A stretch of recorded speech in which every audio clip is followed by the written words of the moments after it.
ఈ టైంలో కాల్ చేయొద్దని చెప్పాను కదా, నేను కొంచెం బిజీగా ఉంటానని. అయినా నేను ఇంట్లో ఉన్నాను, నేను వస్తాను కదా, నేను వచ్చి కలిసి నేను మాట్లాడతాను. నేను సాయంత్రం పార్క్ దగ్గరకు వచ్చి నేను కలుస్తాను. బై. నువ్వు ఎప్పుడు వచ్చి కూర్చున్నావే? నువ్వు పార్క్ దగ్గర కలుస్తానన్నావు కదా, అప్పుడు వచ్చా. ఎవరది? ఎవరు లేదులేవే. ఎవరు?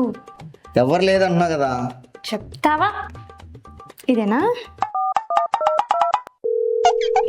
హలో హలో ఎవరు? మేడం, మేము క్రెడిట్ కార్డ్ నుంచి మాట్లాడుతున్నాం మేడం. ఒక 50,000 రూపీస్ బిల్ పే చేయాల్సింది ఉంది, దానికోసమని ఫోన్ చేశాం మేడం. మీరేమన్నా క్రెడిట్ కార్డా? కడతావా? చెప్పొచ్చుగా. ఎందుకు అంత అనుమానం నాకు అర్థం కాదు. అంతే. కూల్గా మాట్లాడితే చాలు అనుమానమే.